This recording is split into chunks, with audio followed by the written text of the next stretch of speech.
Today I'll be introducing you guys to three different bonds: polar, covalent, non-polar covalent, and ionic. Before I get started, I'll talk about one thing. Electronegativity describes how an atom wants to attract electrons towards itself. All atoms of an element in the periodic table has a level of electronegativity. So as you can see here, fluorine has the highest and cesium has the lowest. So electronegativity increases as it goes from left to right. That's true because the electrons here are the valence shell is farther away from the nucleus. The level of electronegativity is impacted by both an atom's atomic number, distance. The valence electrons are away from the nucleus. So oxygen has 8 atomic number, and that's also the number of electrons in oxygen. And for phosphorus, it's 15. Since the nucleus is where the charge resides, the electrons closer to the nucleus are extremely hard to pull away. As you can see here, for phosphorus, these two electrons are extremely hard to pull away, but the ones on the outer shell are easier. Non-polar covalent bonds are a type of bond that occurs when two atoms share a pair of electrons with each other. Atoms involved in this kind of bond equally shares electrons. An example of this kind of bond is the bond between two hydrogen atoms. It's electrons and then it's connected right here. Non-polar covalent bonds are very strong bonds requiring a lot of amount of energy to break the bond.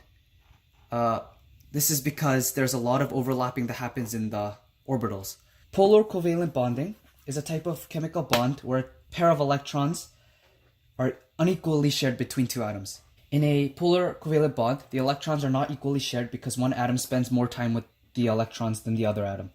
In polar covalent bonds, one atom has a stronger pull than the other atom and attracts the electrons. So right here, oxygen has a partial negative charge and hydrogen has a partial positive charge. So this is an example of a polar covalent bond. The electrons are unequally shared, with more electrons spending time with oxygen. And this happens because up here it's the positive charge and this is the negative charge. Covalent bonds are formed by non-metal elements. Now, metals that are like oxygen, hydrogen, nitrogen, all those different things. Okay.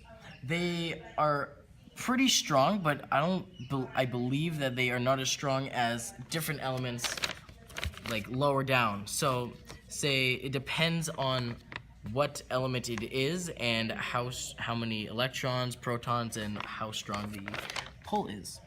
Now, the structure of a polar bond is something just like this. Now, with a positive atom on one side and negative atom like this. So, there'd be more of a negative pull on this side, positive pull on this side. Now, when hydrogen atoms and an oxygen atom come together, they bring the atoms in like this so that they share and keep those. And these are just floating around. Now, with a non-polar, the atoms, I'm just going to put 2. The atoms, they need 2 atoms each. So, they come together, and because they are the same thing, they are a diatomic element. They come together, and they just share, just like this. They can share just like that. Okay?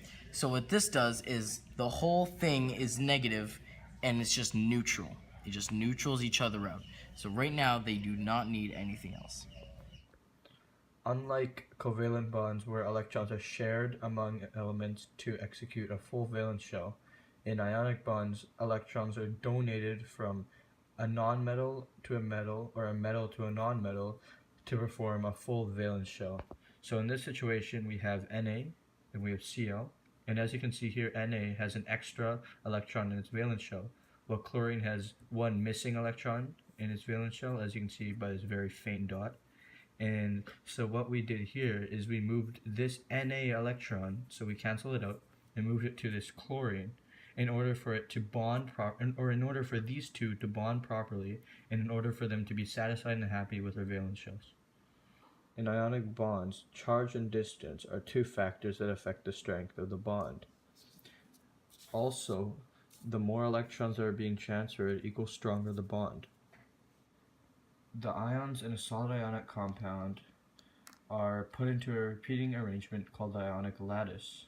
And the ionic lattice is formed because ions attract to each other and they form a pattern with oppositely charged ions next to each other.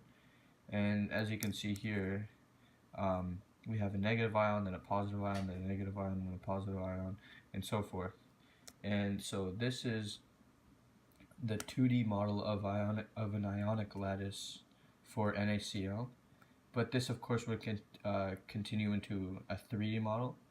It's just I was only able to draw a 2D model.